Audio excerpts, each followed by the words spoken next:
Something extraordinary is happening in the gold market right now. And I don't say that lightly. When you have JP Morgan, Goldman Sachs, Bank of America, UBS, and Morgan Stanley all pointing in the same direction, all forecasting prices that would have seemed insane just 2 years ago, you need to pay attention. We're talking about $5,000 per ounce. Some are even calling for $6,000. These aren't fringe analysts making sensational predictions for clicks. These are institutions managing trillions of dollars, institutions that are rarely wrong about macro trends like this. So today, we're going deep. We're going to break down exactly why these major banks are so bullish, what's really driving gold to these levels, and what this means for the broader economy. Because the story here goes way beyond just a commodity rally. This is about fundamental shifts happening in the global financial system that most people aren't even aware of yet. Let's get into it. First, let's talk about what's already happened, because the numbers are absolutely staggering. Gold has rallied over 70% in 2025. Think about that for a second. 70% in a single year. That's the strongest annual performance since 1979, which was during the Iranian Revolution when the world was in complete chaos. Gold started the year around $2,600 per ounce. By late December, it crossed $4,500. We're talking about gains of nearly $2,000 per ounce in less than 12 months. And here's the thing, this isn't some speculative bubble driven by retail investors piling in at the top. This is institutional money, central banks, sovereign wealth funds. The smart money has been accumulating aggressively. When gold crossed $4,000 for the first time in October, a lot of people thought it was overheated. They thought we'd see a major pullback. Instead, after a brief consolidation, it powered right through to new highs. That tells you something about the strength of the underlying demand. In the forecast for next year, they're even more bullish. JP Morgan is calling for an average price of $5,055 per ounce by the fourth quarter of 2026. Goldman Sachs has a target of $4,900. UBS went with a straight $5,000, with an upside scenario of $5,400 if risks escalate. Bank of America is also at $5,000. Morgan Stanley is more conservative at $4,400. But even that represents another 10% gain from current levels. And then there's Ed Yardeni. Now, if you don't know who Ed Yardeni is, he's a legendary economist who's been making prescient market calls for decades. He correctly predicted Dow 5000 back in 1990. He called the bond market crash in 1987. This guy has serious credibility. And his target for gold by the end of 2026, $6,000 per ounce. That's nearly 40% higher than where we are today. So the question becomes, what's driving this? Why are all these institutions converging on such bullish forecasts? Let me break it down into the major forces at play here. The first and probably most important driver is central bank buying. This is the foundation of everything happening in gold right now. Central banks around the world have been on an absolute buying spree. In 2022, they purchased 1,136 tons of gold, the highest level since 1967. In 2023 and 2024, they bought over 1,000 tons each year. Even in 2025, with prices at record highs, they're still buying at a pace of around 750 tons annually. Now, here's what's really interesting about this. Central bank demand is what economists call price inelastic. That means they keep buying regardless of how expensive gold gets. When it was $2,000, they bought. When it hit $3,000, they bought. At $4,000, still buying. Price doesn't really factor into their decision-making the same way it does for speculators or retail investors. And it's not just the quantity, it's who's buying. China, India, Turkey, Poland, emerging market central banks across the board. These aren't random purchases. This is a strategic realignment happening in real time. These countries are systematically reducing their exposure to the US dollar and diversifying into gold. Why? The answer is actually pretty straightforward. Sanctions risk. When Russia's foreign reserves were frozen after the invasion of Ukraine, central banks everywhere took notice. It was a wake-up call. Gold can't be frozen. It can't be seized with the stroke of a pen. It sits in your vault, and it's yours. That's incredibly valuable in a world where geopolitical tensions are rising and the weaponization of the financial system is becoming more common. The National Bank of Poland just announced they're raising their target gold allocation from 20% to 30% of reserves. That's massive.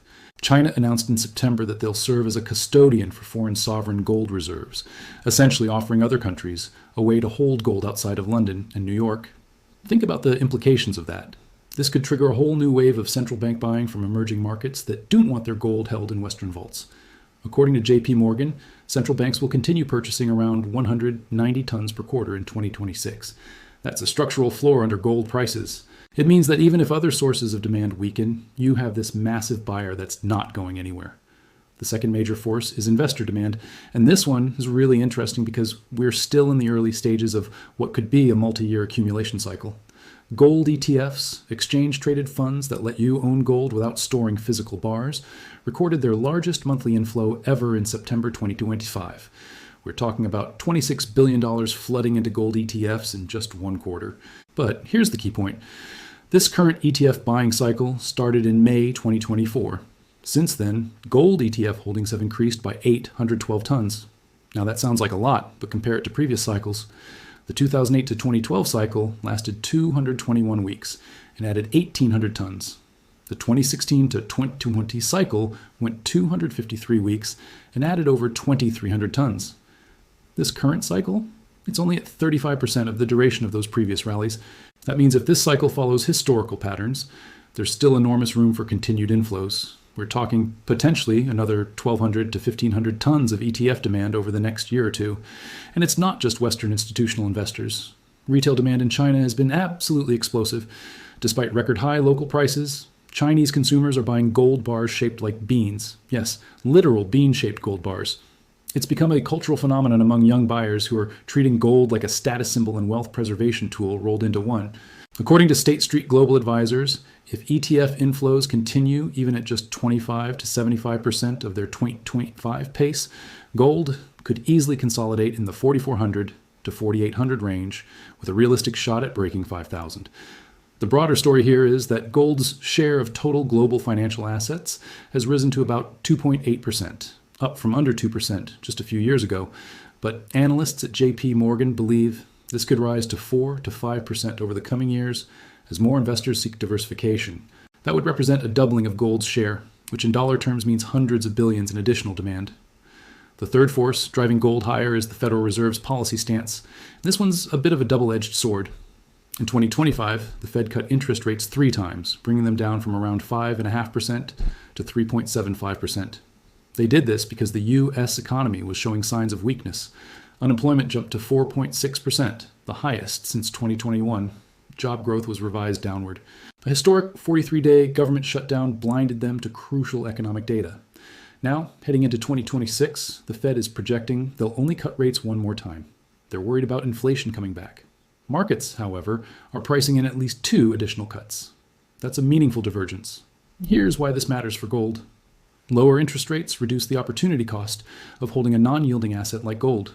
When bonds are paying less, gold looks more attractive by comparison. It's that simple.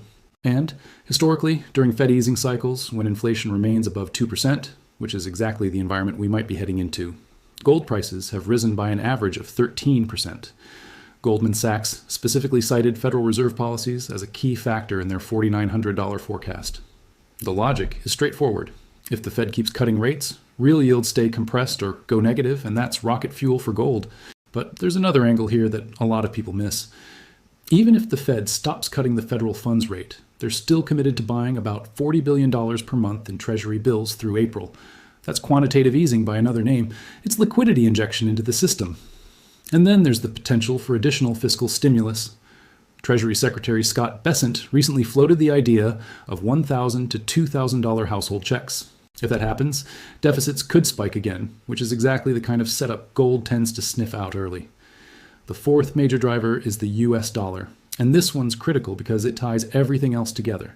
The dollar has had one of its worst years in decades, down about 9 to 10% against major peers in 2025. When the dollar weakens, gold becomes cheaper for buyers using other currencies, which increases global demand. It's a self-reinforcing cycle, but the dollar weakness isn't just about interest rate differentials. It's about something deeper, a loss of confidence in the long-term trajectory of U.S. fiscal policy. The U.S. national debt is now over $36 trillion and rising. Deficits are structural, not cyclical. Even in a growing economy, the government is running massive deficits. That raises legitimate questions about the sustainability of the current path. This is where the concept of the debasement trade comes in. Investors are increasingly viewing gold as protection against currency devaluation and fiscal irresponsibility. It's not that the dollar is going to collapse overnight. It's that the long-term purchasing power of fiat currencies is under pressure, and gold is the ultimate hedge against that. UBS pointed out that a weaker dollar, combined with low real yields and fiscal stress in the U.S., creates exceptionally strong tailwinds for gold. In their aggressive scenario, they see gold potentially reaching $5,400 if these trends accelerate. And it's not just about the US. The broader story is de-dollarization. Countries around the world are actively working to reduce their dependence on the dollar for international trade and reserves. The BRICS nations, Brazil, Russia, India, China, South Africa, are settling more trade in local currencies. They're building alternative payment systems. They're stockpiling gold. This is a slow-moving tectonic shift. The dollar will remain dominant for years to come. But the direction of travel is clear. And as that multi-decade process unfolds, gold benefits enormously. The fifth and final force is geopolitical risk. And honestly, this one's become so pervasive it's almost hard to isolate as a single factor. We're living in what's increasingly being called a post-Pax Americana world. The global order that emerged after World War II and was reinforced after the Cold War is fracturing. We've got ongoing war in Europe, tensions in the Middle East, US-China strategic competition, trade wars, political instability in major economies.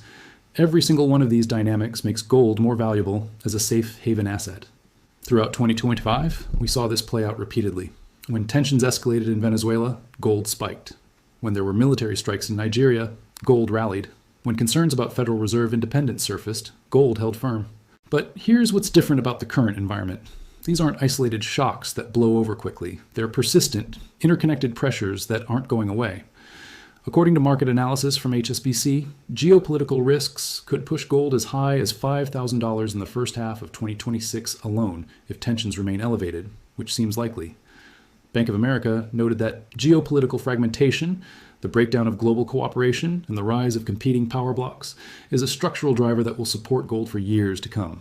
This isn't about predicting the next crisis. It's about recognizing that we've entered a higher baseline level of global uncertainty, and that benefits gold. So when you add it all up, central bank buying, surging investor demand, accommodative Fed policy, dollar weakness, and elevated geopolitical risk, you get a pretty compelling case for significantly higher gold prices. These aren't speculative narratives. These are observable, quantifiable trends backed by institutional data. Now, does that mean gold goes straight up from here? Of course not. Markets never move in straight lines. We'll see pullbacks, consolidations, periods of volatility. Short term, anything can happen. But the medium to long-term trajectory looks extremely bullish based on the structural forces we've discussed. What's particularly interesting is the conviction level among these major banks. It's one thing for a single analyst to make a bold call. It's another thing entirely when you have consensus across JP Morgan, Goldman Sachs, Bank of America, UBS, Morgan Stanley, Deutsche Bank, and others. They're all seeing the same fundamental picture. And remember, these forecasts assume a relatively benign scenario. They're not pricing in a major geopolitical shock, a financial crisis, or a sharp acceleration in inflation. Those are tail risks. If any of those materialize, the upside for gold could be substantially higher than the $5,000 to $6,000 range most banks are targeting. Ed Yardeni's $6,000 call might seem aggressive, but it's grounded in a pretty straightforward thesis. He believes governments around the world will continue to lean on money printing to manage their debt burdens. He thinks the forces that drove gold higher in 2025, fiscal stress, monetary debasement, geopolitical tension, are only going to intensify. And based on his track record, it's hard to dismiss that view. So what does all this mean for you? Well, that depends on your situation, your risk tolerance, your investment goals. I'm not here to give financial advice. But what I will say is this: gold reaching $5,000 or higher in 2026 isn't some wild speculation. It's the base case scenario for many of the world's most sophisticated financial institutions. Whether you own gold or not, whether you think it's a good investment or not, you should at least understand why it is rallying and what it is signaling about the broader macro environment. Because gold is often called a barometer of financial stress. When it's moving like this, it's telling us something important about the world we're living in. The 5 forces we discussed today, central bank buying, investor demand, Fed policy, dollar dynamics, and geopolitical risk, they're not going to reverse overnight. These are structural trends that are likely to persist for years. That's why these forecasts aren't just about 2026. JP Morgan is talking about 5,400 by the end of 2027. Some long-term models suggest gold could eventually reach $7,000 or $8,000 per ounce if these trends continue. Now, I want to be clear. I'm not saying gold only goes up. There will be corrections. There will be periods where it underperforms. But the big picture story here is about a global financial system in transition. It's about the erosion of trust in fiat currencies. It's about the weaponization of the dollar-driving countries toward alternatives. It's about unprecedented levels of debt and deficit spending. It's about a world that's becoming more fragmented and less stable. Gold has been a store of value for 5,000 years. It's survived the collapse of empires, the fall of currencies, wars, revolutions, financial crises. And right now, it's doing exactly what it's supposed to do. It's preserving wealth in an environment of monetary uncertainty and geopolitical chaos. The major banks get this. They're positioning for it. They're advising their clients accordingly. And their forecasts for record prices in 2026 reflect that reality. So whether gold hits 5,000, 6,000, or consolidates around current levels, the underlying story remains the same. We're witnessing a fundamental repricing of risk and value in the global financial system. And gold is at the center of that story. That's it for today. If you found this breakdown valuable, let me know in the comments. Are you bullish or bearish on gold? What do you think drives this rally over the next year? I'd love to hear your perspective. Thanks for watching. I'll catch you in the next one.